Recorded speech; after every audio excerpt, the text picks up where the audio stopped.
출애굽기 8장 1절로 봉독해 드리도록 하겠습니다. 여호와께서 모세에게 이르시되 너는 바로에게 가서 그에게 이르기를 여호와의 말씀에 내 백성을 보내라. 그들이 나를 섬길 것이니라. 네가 만일 보내기를 거절하면 내가 개구리로 너의 온 땅을 치리라. 개구리가 나일강에서 무수히 생기고 올라와서 내 궁과 내 침실과 내 침상위와 내 신하의 집과 내 백성과 내 화덕과 내 떡반죽 그릇에 들어갈 것이며 개구리가 너와 내 백성과 내 모든 신하에게 기어오르리라 하셨다 하라. 여호와께서 모세에게 이르시되 아론에게 명령하기를 내 지팡이를 잡고 내 팔을 강들과 운하들과 모두에 펴서 개구리들이 애굽 땅에 올라오게 하라 할지니라. 아멘. 5절까지 봉독해 드렸습니다. 출애굽기 5장부터 애굽을 향한 이스라엘의 도전이라고 말씀드릴 수 있는데, 하나님께서 모세를 부르시고 모세를 바로에게 보내서 내 백성 이스라엘을 내보내라 이렇게 말씀하셨죠. 그런데 바로는 한마디로 거절을 했습니다. 들을 가치가 없다고 생각한 거지요. 그리고 뭐 말을 하는데 여호와께서 내 백성을 내보내라고 한다. 근데 광야에 가서 3일 거리 광야에 가서 하나님을 섬기려고 한다. 이런 말들이 정말 이상하지요. 아마 전혀 처음 들어보는 사람한테는 이상한 소리예요. 어떤 미친놈이 미친 소리 하나 이렇게 들릴 거예요. 그러다 보니까 여호와가 누구간데 내가 그의 말을 듣겠느냐 하면서 한마디로 일축을 해버리죠. 거절해버리죠. 근데 오늘 내용도 어찌 보면 하나님께서 내 백성을 내보내라. 만약에 안 내보내면 내가 개구리로 재앙을 주어서 너를 힘들게 하겠다. 이런 식으로 말씀하셔요. 이것도 어떻게 보면은 좀 우습게 들릴 수 있는 소리예요. 아니, 개구리가 뭐 어떻게 해서 개구리로 나를 힘들게 하겠다는 건가? 뭐 개구리 재앙이 어떻다는 건가? 뭐 애들 장난 같은 소리 같기도 하고, 한마디로 말 같지 않는 소리로 들리는 거예요. 근데 말 같지 않는 소리가 진짜 하나님의 엄청난 능력으로 나타나고 있거든요. 나타나는데도 한마디로 고지 들리지 않는 거예요. 하나님을 알지 못하니까 하나님의 역사도 느끼지 못하고, 하나님의 역사를 느끼지 못하니까 당연히 그 말을 들으려고 하지도 않지요. 그리고 하나님의 역사라고 하기는 하는데 자기가 생각했을 때는, 인간적인 생각으로 봤을 때는 이해가 안 되는 얘기예요. 한마디로 이해가 안 되니까 들으려고 생각지를 않는 거예요. 수많은 사람들이 우리 기독교 복음을 전하면 말 같지 않는 소리라고 그냥 일축해버리고 안 들어버리는 경향도 많습니다. 하기야 황당하지요. 뭐 십자가로 구원을 한다. 예수가 십자가에 못 박혀 죽었는데 그게 뭐 부활을 하신다. 우리도 그를 믿으면 부활할 수 있다. 예수가 천의 몸에서 태어났다는 것도 말도 안 되는 소리 같고, 십자가에 못 박혀 죽었다는 건 그건 뭐 역사적 사실이니까 그렇다고 치고, 3일 만에 부활했다는 것도 이거 고지가 안 들릴 것이고, 우리가 그를 믿으면은 구원에 참여한다. 이런 소리도 말 같지 않는 소리처럼 들릴 거예요. 그러니까 한마디로 예수쟁이들이 하는 말은 전부 다 뻥이든지 거짓말이든지 뭐 자관 말 같지도 않는 소리든지 과학적으로 입증이 안 되는 소리든지 뭐 이래가지고 이런저런 이유로 다 고지를 안 듣습니다. 어찌 보면 우리가 전하는 이 말들은 미련한 말 같기도 해요. 저 안 믿는 사람들이 봤을 때 말이에요.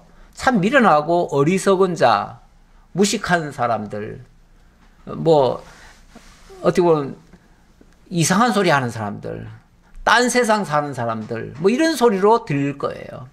그러니까 이 믿는 사람들의 이야기를 곧이곧대로 진실하게 정말 귀담아서 듣는 게 아니고 그냥 허튼 소리 하는 것처럼 들리는 경우도 많아요.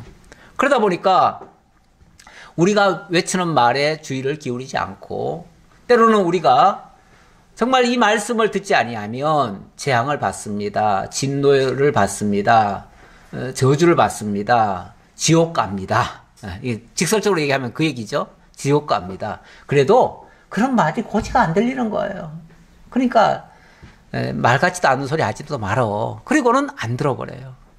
근데 우리 하나님은 이렇게 미련한 방식으로 이렇게 미련한 소리를 통해서 당신의 구원을 베푸시기를 기뻐하신다는 사실. 이게 또 우리로서는 놀라운 또 일이에요. 여기에 우리는 세상 사람들이 논리적으로 안 맞다 해가지고 안 믿는 그 소리를 우리는 듣고 믿어지고 깨달아진다니까. 이게 또 신기한 거예요. 신기한 거예요. 이게 이제 또 보통 은혜가 아니에요. 이 은혜를 입지 않은 자들에게는 이런 것들이 다 허탄한 소리처럼 들리는데 이게 또 하나님의 크신 은혜였다라는 걸 또 기억하게 됩니다. 그래서 오늘 이 바로와의 이 대화 속에서도 바로는 뭐 절대 하나님 인정하지 않지요. 그러니까 끝까지 안 듣죠. 하지만 하나님은 기어코 그로 하여금 진짜 하나님이 계시구나. 진짜 하나님의 말씀은 살아있구나. 진짜 하나님이 하시는구나. 이걸 깨닫게 한다는 거예요. 기어코 깨닫게 한다는 거예요. 그리고 자기 입으로 또는 자기의 행동을 통해서 만천하에 하나님이 여호와이심을 드러내겠다는 거예요. 자기는 안 믿어지는데 자기는 그래서 반항하고 악행으로 나가는데 자기의 악행을 통해서 하나님의 영광이 더 크게 드러나게 하겠다는 거예요. 이게 하나님의 지혜와 지식의 부요함이고 하나님의 놀라운 섭리 방식이에요. 그래서 제가 아까 묵상할 때 하나님이 모든 사람을 순종하지 아니하는 가운데 가두어 두시면 모든 사람에게 긍휼을 베풀려 하심이로다. 신기하잖아요.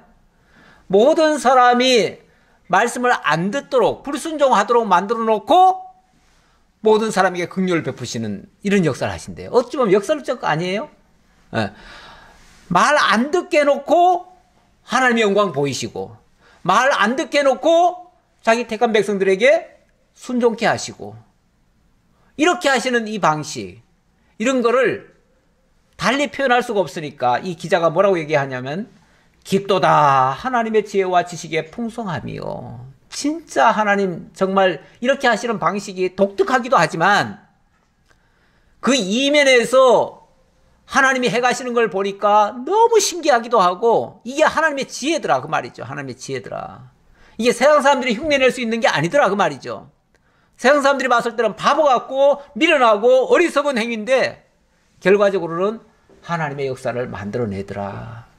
그래서 커서 놀라울 뿐이다. 하나님의 역사는 금방 들었을 때는 우습고 이상한데 깊이 들어가면 들어갈수록 정말 놀랍고 신기하고 정말 지혜롭고 거기서 하나님의 역사를 발견하게 되고 그러니 그 앞에 엎드러지지 않을 수가 없다 그 얘기예요. 결과적으로.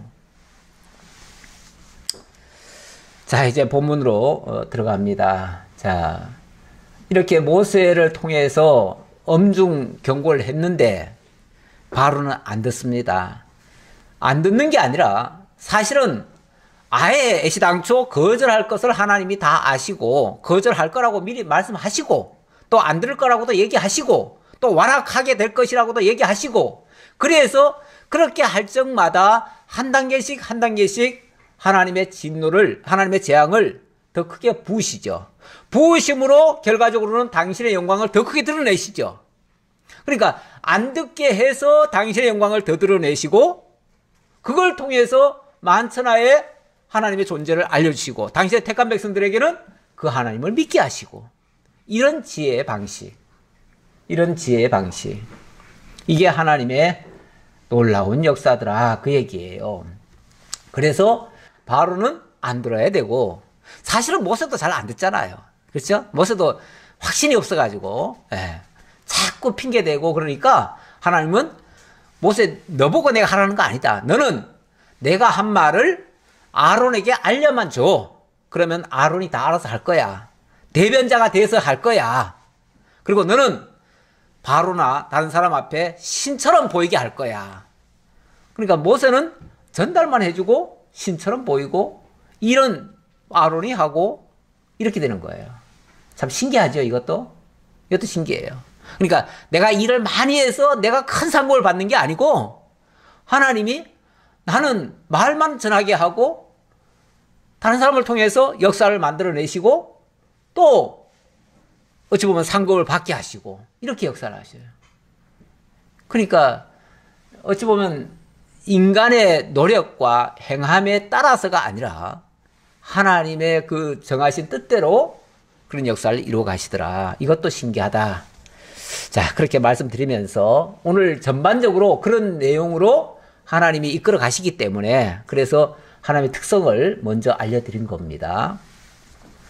여호와께서 모세에게 이르시되 너는 바로에 가서 그에게 이르기를 여호와의 말씀에 내 백성을 보내라. 그들이 나를 섬길 것이니라. 어찌 보면 바로에 가서 하는 말은 똑같아요. 그렇죠? 매번 가서 내 백성 보내라.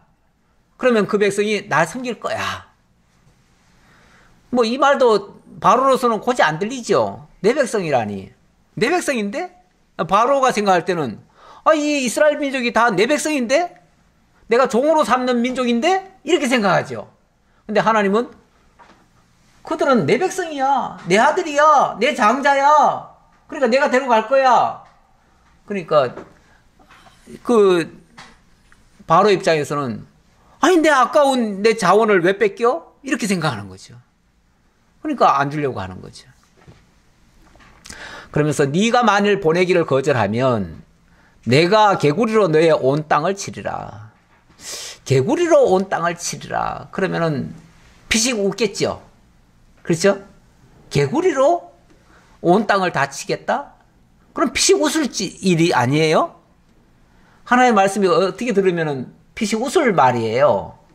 고지 안 들릴 말이에요. 말 같지도 않는 소리 같아요. 근데 어쨌든 어찌 보면 애들 장난하는 것 같은 느낌도 들어요. 예.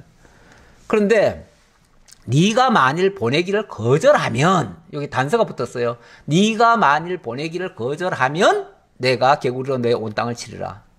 그런데 거절하나요, 안 하나요? 하지요. 거절할 걸 몰라가지고 하나님이 네가 만약에 거절하면 이렇게 말씀하실까요? 알지요. 그런데도 왜 네가 거절하면 이라고 말할까요? 거절하면 하는 건 어찌 보면 기회를 준 거예요. 네가 판단해. 네가 잘 판단해서 네가 순종하면 너 복 받을 거야. 그러나 네가 만약에 거절하면 너 벌 받을 거야. 그래도 네가 나중에 벌 받아도 네 잘못이야. 왜? 네가 거절한 거니까. 그렇죠? 예. 그러니까 하나님께서는요. 모든 인간의 입을 다 막게 하셔요. 나중에 변명 못하게 하셔요. 변명 못하게 하시느라고 기회는 다 줘요. 기회 줘놓고 네가 판단 안 했으니까 네가 벌 받아서 네가 마땅한 거야. 이렇게 되는 거죠. 그러나 그 거절할 걸 몰라서 그렇게 말씀하신 게 아니에요. 바로가 내 말을 들을지 안 들을지 몰라가지고 네가 만약 거절하면 내가 이렇게 할 거야 라고 말씀하신 게 아니고 거절할 걸 뻔히 아시지만 그래도 네가 들어라. 그러면 복 받을 거다. 이 말을 해준 거예요. 그건 기회를 준 거죠. 그러니까 나중에 설령 벌을 받아도 할 말이 없어요. 그렇죠? 우리 하나님은 온 천하 만민들에게 다 기회 주십니다. 누구든지 회개하고 다 예수 믿으라고 하지요. 기회 다 줘요. 그런데 안 믿죠? 안 믿으면 나중에 하나님 원망할 수 있어요? 하나님이 못 믿게 했잖아요. 못 믿게 한 게 아니고 다 기회 줬잖아요. 그런데 안 믿은 거잖아요. 그러니까 나중에 할 말 없어요. 그러니까 자기 입으로 나는 죄인으로소이다 하고 고백하고 자기 입으로 다 자백한다고 그랬어요. 하나님 앞에 가면. 다 자기 입으로 자백하고 알아서 지옥으로 들어갈 거예요. 맞나요? 그럴 것 같아요. 그렇죠? 예. 그러니까 뭐 일부러 뭐 하나님이 억지로 갖다 떠밀고 이러지도 않아요. 예. 그런데 다 기회를 주는 것 같은데 결과적으로는 다 자기 책임이에요. 그만큼 하나님 다 기회를 주는 거예요. 그래서 어찌 보면 조건문처럼 얘기한 거예요. 그러나 틀림없이 안 될 거다. 개구리가 나일강에서 무수히 생기고 올라와서 내 궁과 침실과 침상 위에 내 신하의 집과 내 백성과 내 화덕과 내 떡반죽 그릇에 들어갈 것이며 개구리가 너와 내 백성과 내 모든 신하에게 기어 오르리라 하셨다 하라. 그래서 엄청나게 이제 고통스럽게 될 것이다. 그런데 뭐 개구리가 무슨 고통을 줄까 이렇게 생각할 수도 있을 거예요. 근데 일단은 지금 개구리 재앙이라고 합니다. 이거를 개구리 재앙이라고 하는데 여기에 나오는 이제 앞으로 여러 가지 재앙들이 있습니다. 그런데 이 재앙이 그냥 저 동물들에게 어떤 저주를 퍼부어 가지고 그것들이 뭔가 재앙을 일으키는 그 정도로 생각하지 마시고 그게 일종의 애굽 사람들이 의지하던 신의 이름일 수 있습니다. 그래서 애굽 사람들이 이 개구리도 일종의 신처럼 여기고 있었을 거예요. 그건 나중에 다른 학자들이 연구해 놓은 걸 보니까 그런 게 나옵니다. 실제로 일종의 그 해산의 신, 다시 말하면 그러니까 아기를 낳게 하는 신, 이런 신이 개구리 신이다. 이렇게 믿고 있었던 것 같아요. 그 사람들이. 이건 제가 말하는 게 아니고 어떤 학자들이 그렇게 주장한 걸 내가 인용을 해서 말씀드리는 겁니다. 이 개구리가 뭐 그 나라도 그런지는 모르겠지만은 우리나라도 보면은 긴 동면을 하다가 어느 날부터 깨어나가지고는 막 개굴개굴 거립니다. 그때가 사실은 이 짝짓기 할 때예요. 엄청나게 많은 개구리가 생육번성을 합니다. 이런 것들이 일종의 그 옛날에는 그런 다산을 굉장히 좋아했거든요. 그러니까 많이 생육번성하는 걸 좋아했어요. 그러다 보니까 이 개구리도 이 다산의 상징이기도 해요. 예. 그래가지고 마치 개굴개굴개굴 거리는 소리가 애기들이 우는 소리 같잖아요. 예, 그렇게도 들리잖아요. 예, 그러다 보니까 마치 이제 조용하던 집안에 애기 소리가 막 나면은 아, 저 집에 애기가 태어났구나 라고 하듯이 갑자기 개구리가 막 왁자지껄 하면은 아, 원래 뭐가 풍성해 주겠구나 이런 생각을 하는 거죠. 그럼 뭐 사람 생각나는 대로 그냥 신을 만들어 버리니까. 그렇게 해서 개구리 신도 쉽게 말하면은 섬겼는데 그게 적절할 때는 괜찮은데 너무 많으면은 곤란한 거죠. 그것 때문인지 어째서 그런지 옛날에 우리나라에서도요, 그 결혼을 하면은 그 뭐라고 할까요? 축복한다고 그러나요? 축복하면서 떡두꺼비 같은 아들, 딸 낳고 잘 살아라 이렇게 축복하는 경우가 있어요. 떡두꺼비가 뭐예요? 그 개구리죠. 뭐 개구리 일종이죠. 개구리 일종인데 개구리같이 새끼 많이 낳아가지고 잘 키우고 잘 살아라 그 얘기인데 애굽 사람들만 그렇게 신을 섬긴 게 아니고 우리도 그런 신을 은연중에 섬긴 게 아닌가라는 그런 생각이 들어요. 그러다 보니까 이 개구리 가지고 뭐예요? 황금으로 만들어 가지고 집에다가 이렇게 보존하는 사람들도 있어요. 그러면은 그게 이제 복이 들어온다고 생각하는 거죠. 그리고 개구리가 그런 어떤 다상과 그런 복의 상징물이기도 해요.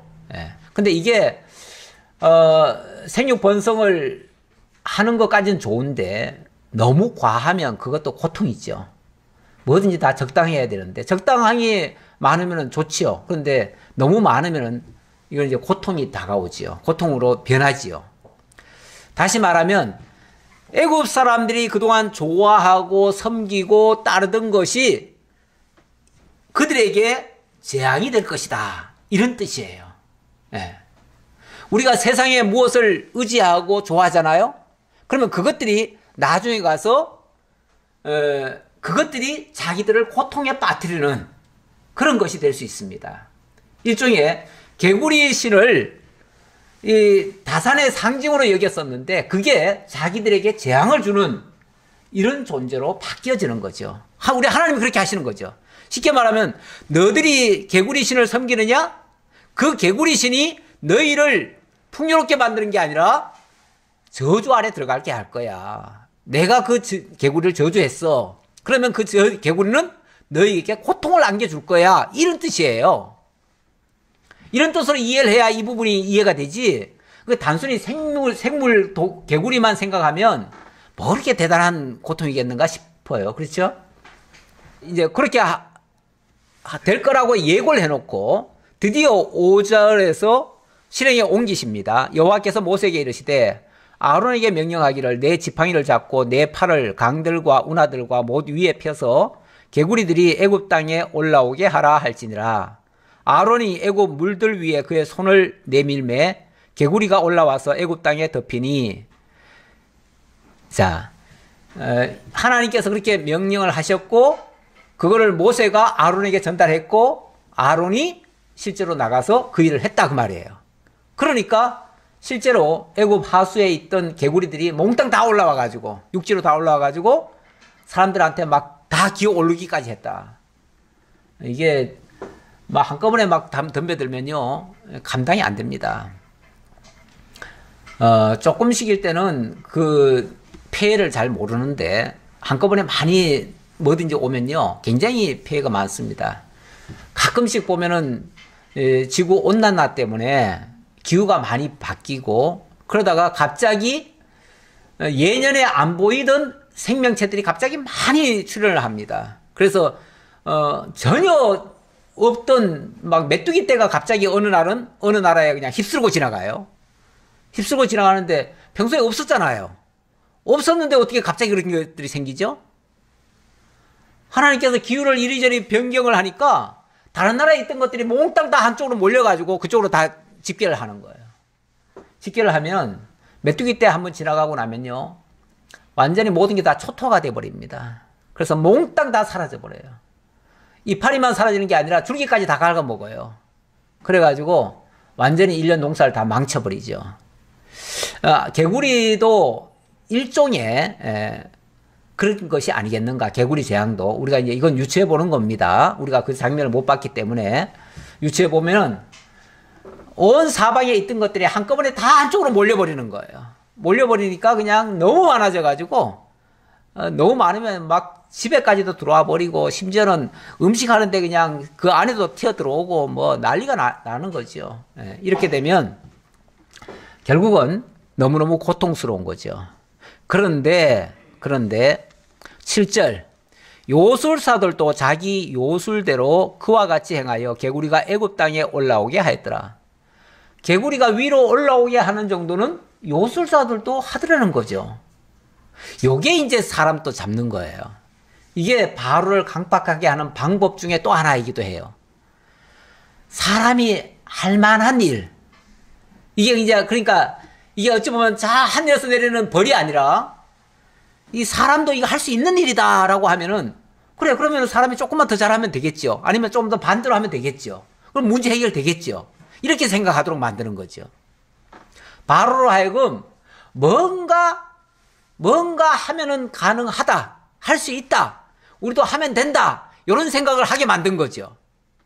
이런 생각을 하는 순간부터는 더 이상 하나님의 말씀, 하나님의 역사를 재앙으로 보는 게 아니고 그냥 그건 우연히 있었던 일이고 우연히 있었던 일이니까 우리도 어떻게 하면 돼. 저놈들도 아마 요술 부린 것 같은데 요술은 뭐 조금 지나면은 다 없어져. 이렇게 생각하는 거죠. 근데 분명히 차이가 있죠. 무슨 차이요? 아론에 의해서 일어난 그 개구리들은 진짜 해를 끼쳐요. 그런데 이 요술사들이 만들어 놓은 개구리는 그런 개구리가 아니죠. 어찌 보면 속임수의 개구리죠. 그러니까 분명히 다름에도 불구하고 사람들은 가능성만 있어도 그 가능성 믿고 그렇게 갑니다. 그렇죠? 그러다 보니까 그것도 일종의 강박하게 하는 방식 중에 하나예요. 그러니까 하나님이 재앙을 주면 꼼짝달싹 못하게 완전히 두 손 두 발 다 들게 바로 항복하게 이렇게 만드시면 얼마나 좋겠어요. 우리는 단번에 그렇게 했으면 좋겠다고 생각하잖아요. 근데 그렇게 하면 다음 징계를 내릴 수가 없어요. 그렇죠? 다음 표적을 내릴 수가 없잖아요. 그러면 하나님의 영광이 그만큼 가려지는 거예요. 영광 나타낼 기회가 없어지는 거예요. 그래서 하나님은 한 번에 일을 끝내시는 게 아니고 야금야금 어찌 보면 바로로 하여금 그래 우리도 할 수 있어 하면 돼 이렇게 마음 먹도록 이렇게 해가지고 하나님의 말씀을 피하고 자기들이 어떻게 해보려고 하는 이런 시도를 하게 만들어요. 이게 이제 완악하게 하는 방식 중에 하나예요. 그래야 하나님의 영광을 보이잖아요. 하나님은 제가 늘 그런 얘기 말씀드리지만 어떤 일, 그 일을 하려는 게 목적이 아니에요. 그 일을 통해서 당신의 영광을 보이시려는 것이 더 큰 목적이 있어요. 그러다 보니까 하나님의 영광을 크게 보이시려면은 어찌 보면 말을 안 듣는 장면들이 여러 번 나와야 돼요. 한 번 나와서 될 게 아니에요. 네. 그래서 하나님이 재앙을 주시면서도 살 만큼 해줘요. 살 만큼. 피할 만큼. 우리 믿는 사람들에게도 하나님이 시험을 하실 때 그렇게 하신다고 그러잖아요. 시험하실 때 감당할 만큼만 시험하신다고 그랬죠. 감당할 만큼 그 이상은 하나님이 시험하지 않는다고 그랬어요. 그렇죠? 우리 믿는 자들에게도 하물며 그렇게 하시는데 저 안 믿는 자들에게도 우리는 하나님의 은혜를 깨닫게 하기 위해서 그렇게 하시는 거고 저 안 믿는 자들에게는 그 강팍하게 하기 위해서 그렇게 하시는 거예요. 그것도 감당할 만큼 피할 만큼 또 숨 쉴 만큼 해가면서 완악하게 하셔요. 바로가 모세와 아론을 불러 이르되 여호와께 구하여 나와 내 백성에게서 개구리를 떠나게 하라. 내가 이 백성을 보내리니 그들이 여호와께 제사를 드릴 것이니라. 근데 이번에 이 충격이 좀 컸던가 봐요. 충격이 크니까 금방 항복하는 것 같은 얘기를 하네요. 모세야, 이 개구리 좀 제발 좀 피하게 해달라. 이거 좀 물러가게 해달라. 내가 너들 하나님 섬기게 해줄게. 이렇게 말합니다. 이렇게 너무 쉽게 가면 안 되는데, 그쵸? 너무 쉽게 가면은 하나님 영광 보일 기회가 없어져 버리는데. 그럼 하나님은 얼른 기회를 주셔야죠. 그거, 다 바로 들어줘 버리면 더 이상 징계 낼 것도 없잖아요. 그쵸? 예. 일단은 모세는 그 말을 하니까, 그 이번엔 들을까 보다 하고 생각했는지, 그래요? 그러면은 제가 언제 하나님께 기도할까요?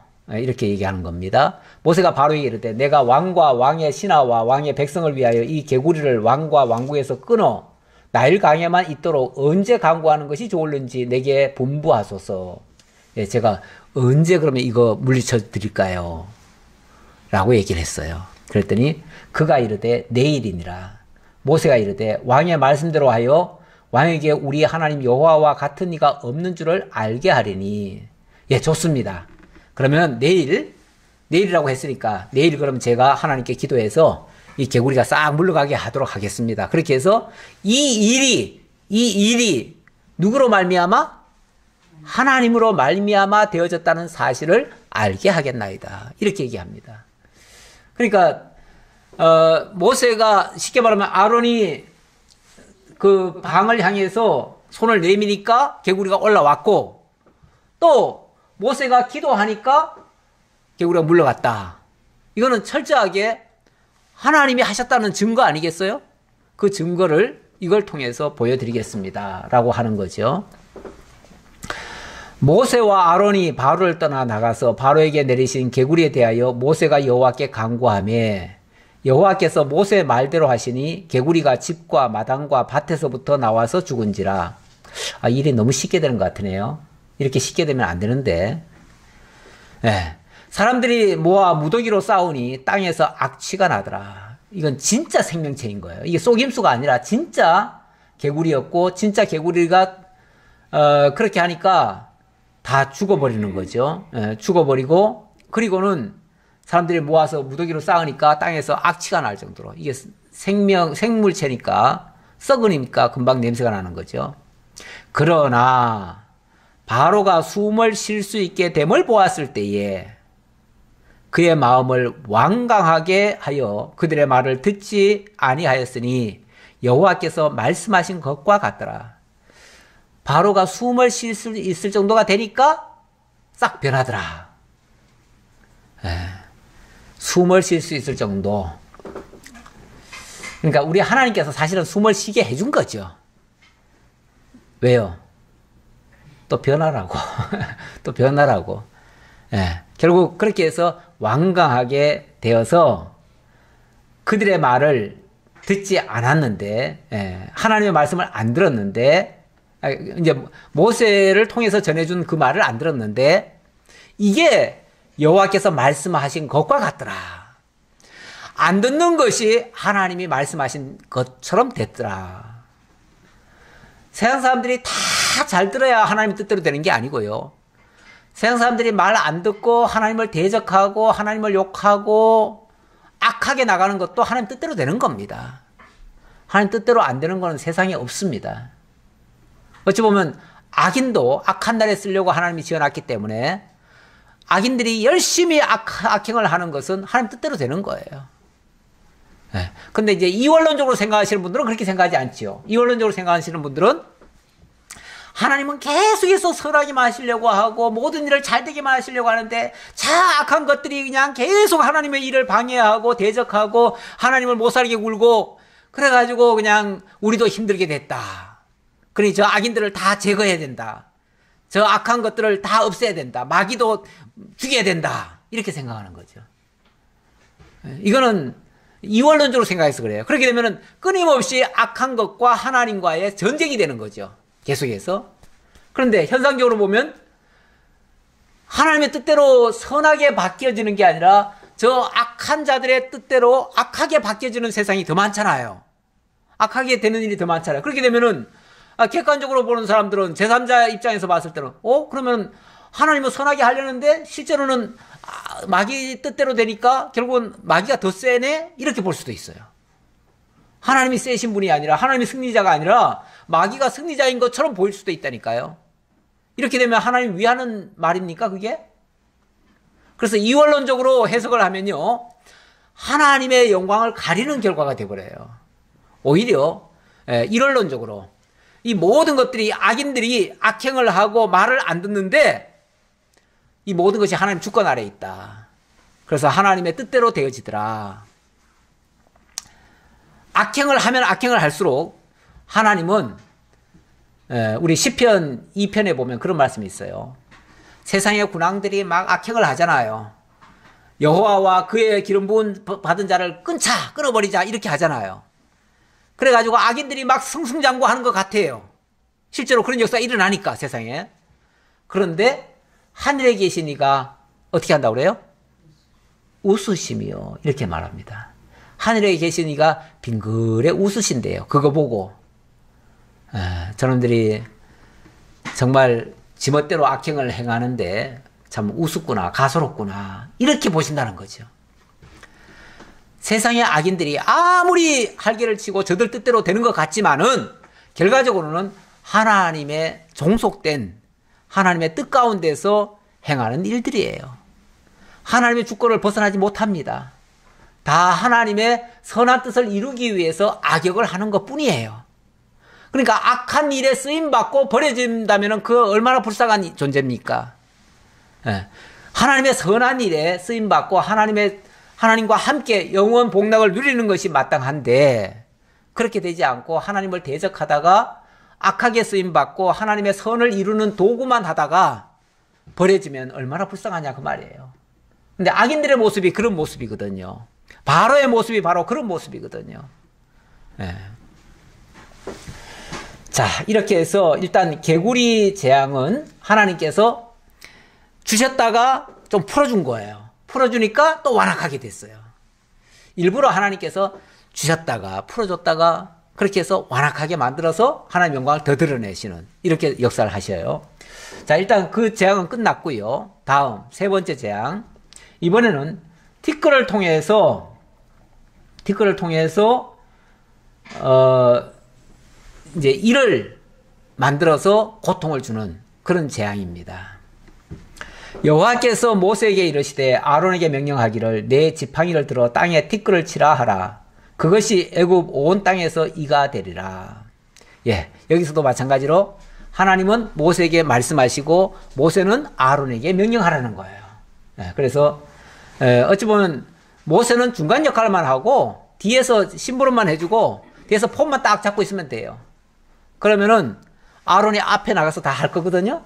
예, 아론이 굳은 일은 다 해요. 다 하고 나면 나중에 바로가 느끼기에는 아론이 위대할까요? 모세가 위대해 보일까요? 모세가 뒤에서 시키니까 시키는 자가 더 위대해 보이죠. 그래서 나중에는 모세를 신과 같이 여겨요. 신과 같이.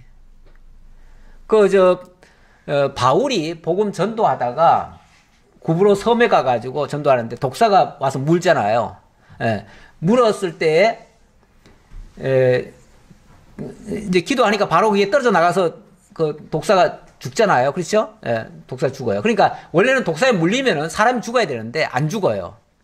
안 죽으니까 사람들이 어떻게 보냐면 그 바울을 신과 같이 얘기했다고 그랬어요. 신과 같이. 그리고 그 중간에 말하는 자를 또 그 대변인, 그리스의 신이 있고 제우스 신이 있고 제우스의 대변인이 또 있어요. 그렇게 보더라는 거죠. 예, 그래서 마치 여기서로 말하면 모세는 신이고, 모세는 시킨 자니까 신이고, 아론은 그의 대변자, 이렇게 본다는 거죠.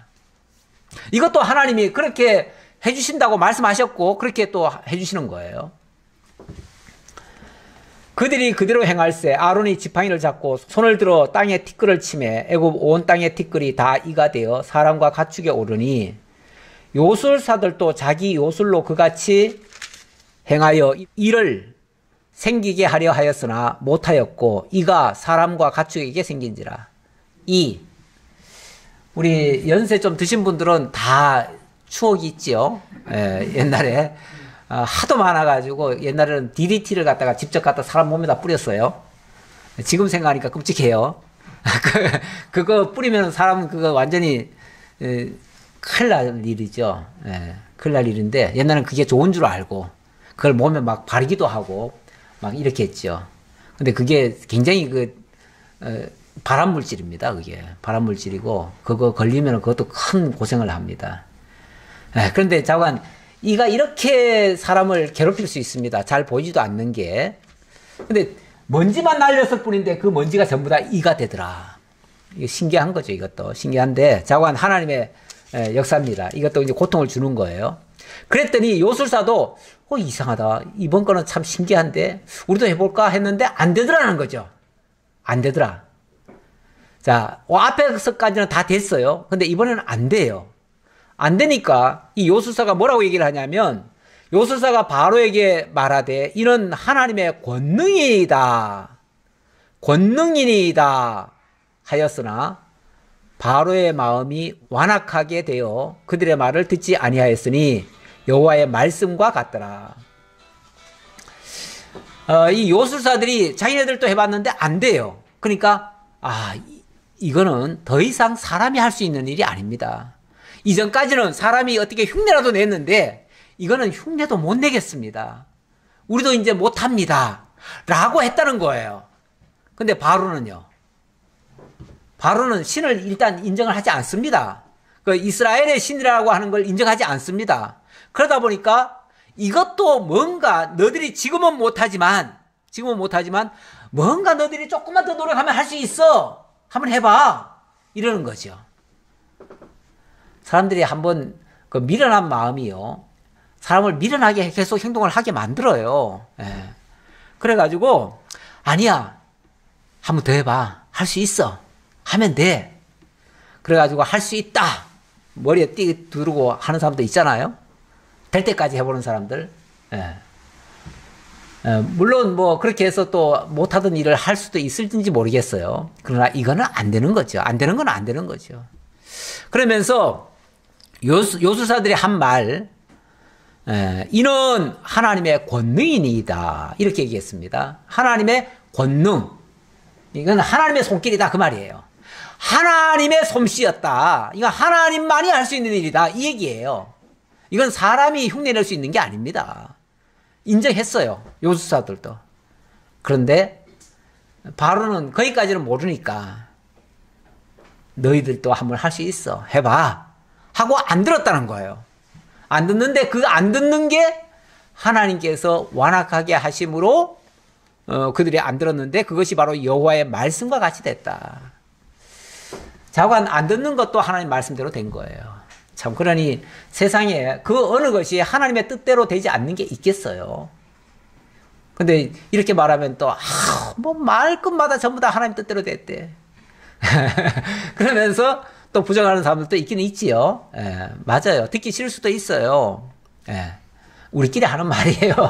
그러니까 저 안 믿는 사람들한테 이게 다 하나님 뜻대로 됩니다. 이렇게 얘기하면 고지 안 들어요. 안 들으니까 그들에게 너무 그렇게 강조하지 마시고 우리는 하나님 인정하니까 인정하는 사람들한테는 하나님 뜻대로 되는 게 틀림없습니다. 예. 다만 우리는 그 하나님 뜻대로 되는 것을 인정하고 그 하나님께 순종하고 그 하나님의 말씀을 그대로 믿어야 됩니다. 이렇게 나가는 게 맞겠죠. 예. 그렇다고 해가지고 저 안 믿는 사람들이 하는 거를 막 부정하지 말고 안 믿는 사람들이 하나님 안 믿고 자기들 뜻대로 하려고 해가지고 또 되잖아요.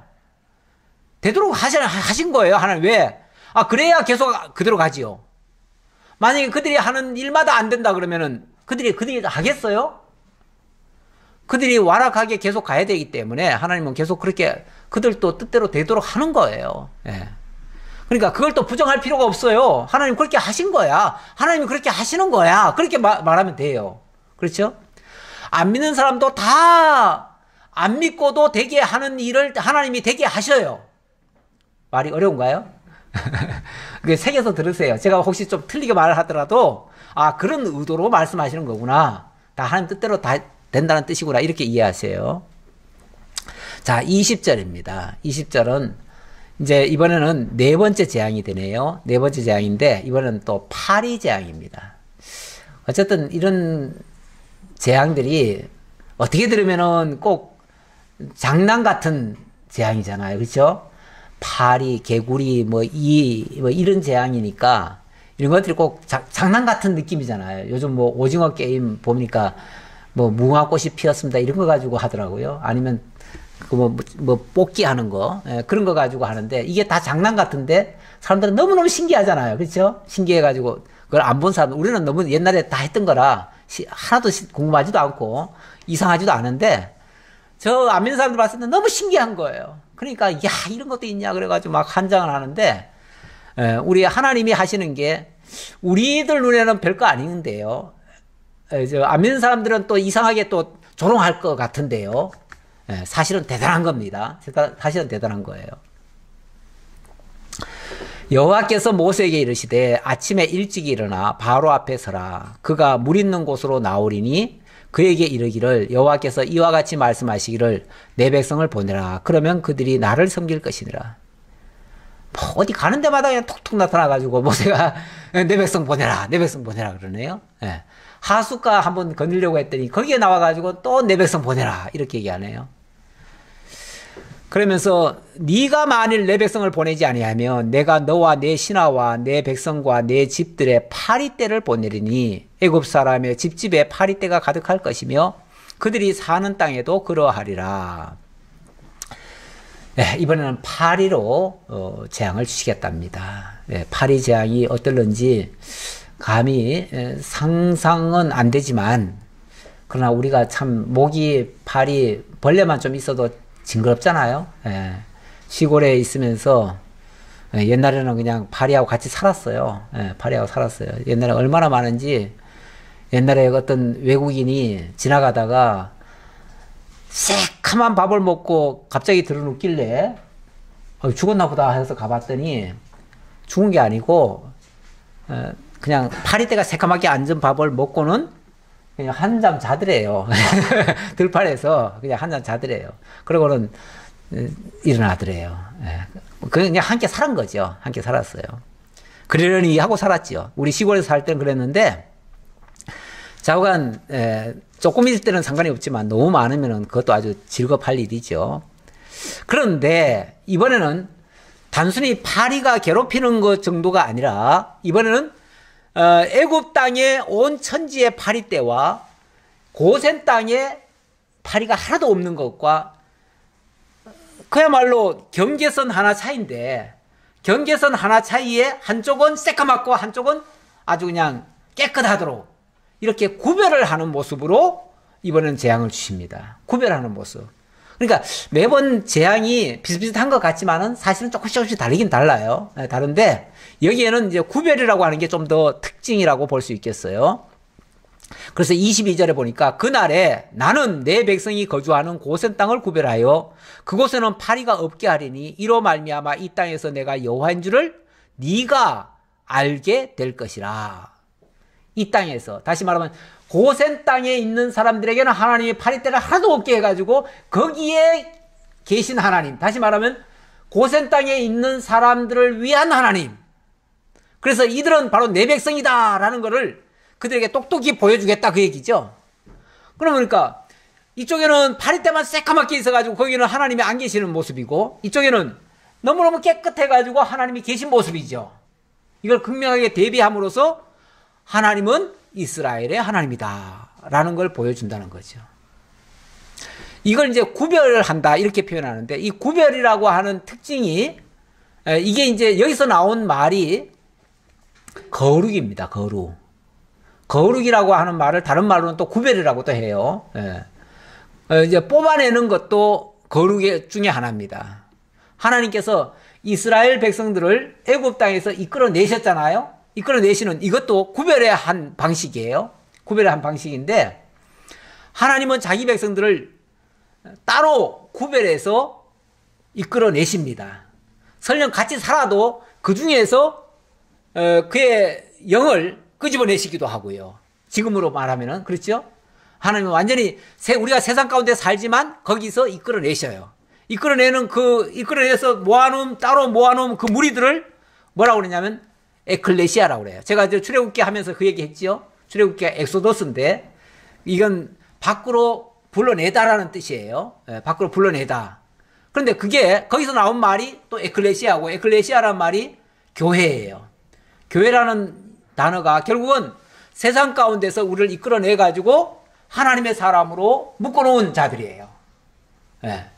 구별한 자들이죠. 한마디로. 구별하면서 하나님 뭐라 그러냐면 내가 거룩하니 너희도 거룩할지어다. 하나님은 이렇게 구별하시는 하나님이니 거룩하시는 구별된 하나님이니 너희들도 구별된 삶을 살아라 그 얘기겠죠. 그러니까 하나님의 백성들과 함께 하나님의 뜻을 알고 사는 것이 구별된 삶이죠. 자, 그렇게 구별하시는 하나님, 이거를 알게 하겠다 그 말이죠. 그래서 이 땅에서 내가 여호와인 줄을 네가 알게 될 것이라. 그거 알려주려고 이렇게 구별한다 그 말이죠. 우리가 왜 뭐 깨끗한 거 닦을 때 보면은 일부러 그 선전하시는 분이 두 개를 이렇게 구별해 놔요. 그래가지고 중간에 테이프 붙여놓고 이쪽은 이 상품으로 닦은 거, 이쪽은 그냥 보통 세제로 닦은 거. 근데 나중에 닦고 나오면 이쪽은 바짝바짝거리고 이쪽은 그냥 흐리멍텅하잖아요. 이걸 구별해 놓잖아요.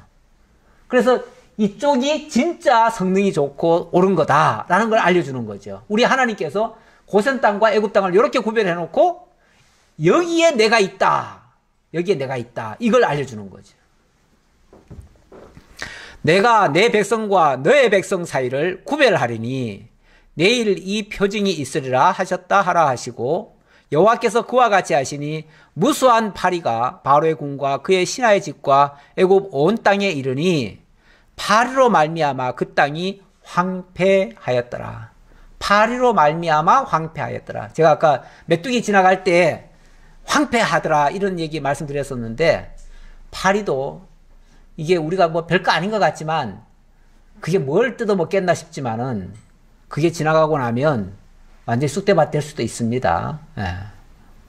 모르겠어요. 뭘 뜯어먹는지는 난 잘 몰라요. 파리가 뭘 먹는지는 모르겠어요. 그러나 파리가 지나가면 좌우간 뭔가 사라질 것 같고 아니면은 각종 병균을 잔뜩 옮겨다 줄 수도 있을 테고 좌우간 뭔가 큰 변화를 일으킬 수 있을 것 같아요. 이렇게 해서 하나님은 당신이 이 모든 역사를 하신다. 또 당신은 이스라엘과 함께 하시는 분이시다. 당신은 구별하시는 분이시다. 이런 것들을 계속 보여주려고 바로에게 강팍하게 하셔서 구별하시고 이렇게 하신다. 그리고 그것이 한 번에 들어서는 하나님의 영광이 잘 안 나타나기 때문에 그걸 거듭하려고 일부러 또 숨통도 틔워주신다. 숨통도 틔워주신다. 숨통을 틔워줘야 뭘 하니까요? 또 완강하게 나갈 수 있으니까. 안 그러면 바로 항복할 거 아니에요. 바로 항복하면은 하나님의 역사가 안 일어나잖아요. 이렇게 하나님이 당신의 주권대로, 당신의 뜻대로 세상 역사도 주관해 가신다라는 사실을 일깨워 주셨습니다. 기도하겠습니다. 아버지 하나님 감사합니다. 오늘도 하나님께서 전능하시고 참 주권자이심을 다시 한번 일깨워 주셨습니다. 이방 나라, 세상 왕도 하나님의 주권 아래 있음을 알 수 있고, 아무리 악한 사단 권세까지도 결국은 하나님의 뜻을 거스르지 못한다는 것을 알게 되었습니다. 아버지 하나님, 그래서 그 하나님을 나의 주님으로, 나의 아버지로 저희들이 모시고 살고자 합니다. 우리 하나님만을 따라갈 수 있는 저희가 되게 하시고, 무엇보다도 하나님이 구별하시는 하나님이신 것을 저희들에게 일깨우셨사오니 하나님의 뜻을 바르게 분별하고 하나님의 선한 뜻만을 따라서 저희들이 살아갈 수 있도록 인도해 주옵소서. 이 시간 참여하고 싶어도 질병 때문에 또는 가족의 어려움 때문에 또 개인의 어떤 불편함 때문에 이 시간 함께 참여하지 못한 성도들도 있습니다. 그 사정 일일이 저는 알지 못하오나 우리 주님께서는 다 아시오매 그 필요한 것을 주님께서 채워주시고 또 아픈 곳을 어루만져서 치료해 주셔서 이제 위드 코로나 시대에 함께 신앙하는 데에 장애가 없도록 주님께서 인도해 주옵소서. 모든 것을 감사드리옵고 예수님 이름으로 기도하옵나이다. 아멘.